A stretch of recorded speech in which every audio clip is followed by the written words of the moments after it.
Today we're talking about a herb that's particularly close to my heart. So much so that you'll find her incorporated in my logo.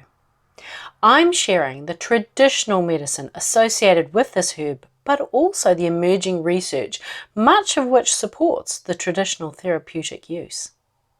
This week, I'm talking about a woman's best friend, sage.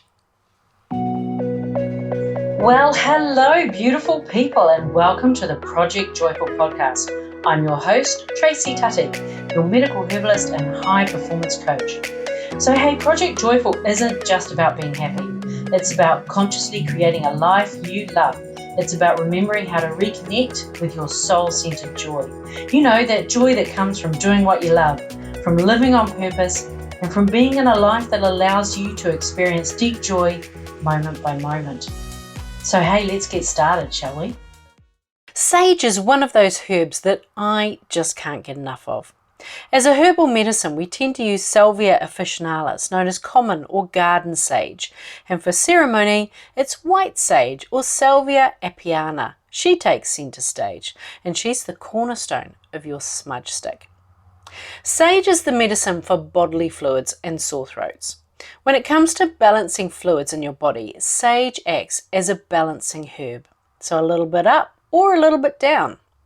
Her astringent properties help the body to tighten up, reducing the flow of perspiration and supporting menopausal and perimenopausal women, especially when they're dealing with night sweats. And, well, ladies, let's be honest here, at any time that it's not convenient sweats, day or night.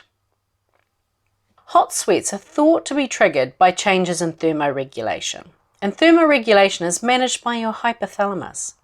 The exact mechanism isn't conclusive, but there is emerging research which supports lowered estrogen levels that might change how your hypothalamus actually perceives your body temperature.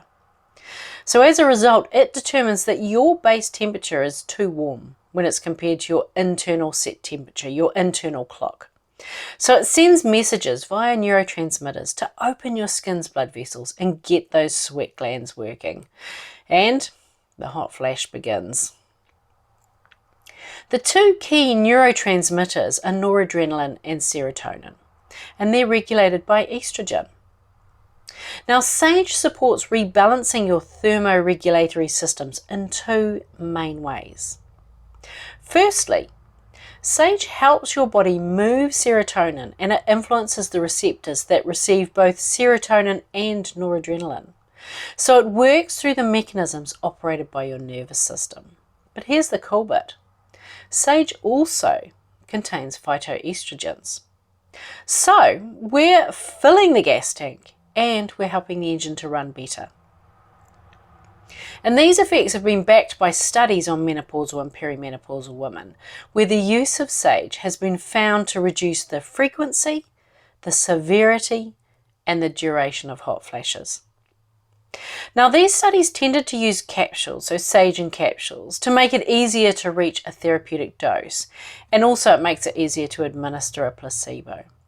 So if you're getting up to 4 cups a day of a strong sage tea for, say, at least a month, and you're not noticing a reduction in hot flash symptoms, talk to your herbalist about triading the dose. This is one where I've noticed taking an appropriate dose can make all the difference.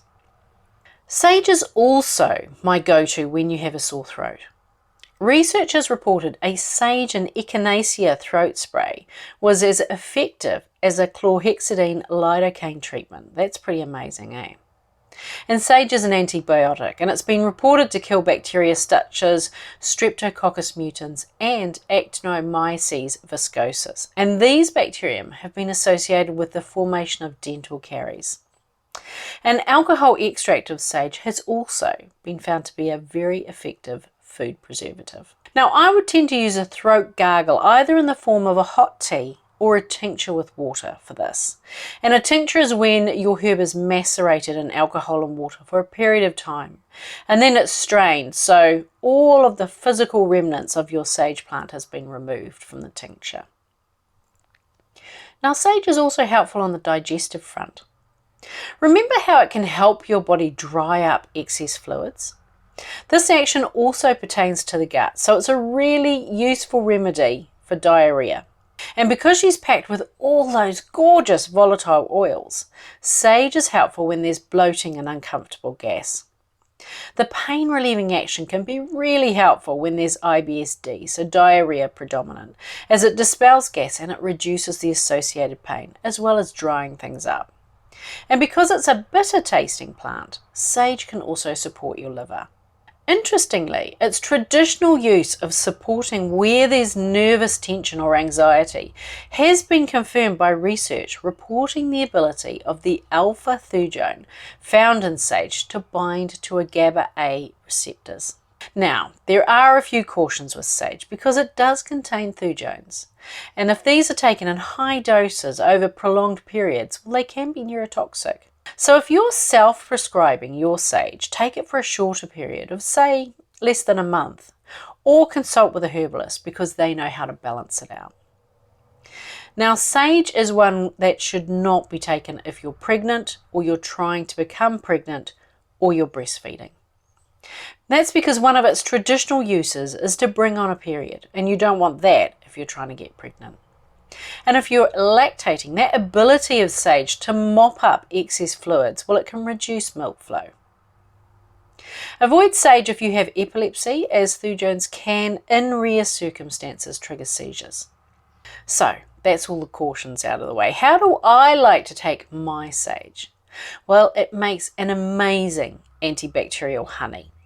Message me on Instagram at Tracy Tutty with the words sage honey, and I'll send you the recipe. It's super easy to make. Now, I love a sage butter, or if I'm short on time, I'll fry that sage in butter. But add it to any stir fries to bring in some delicious, warming, aromatic background notes.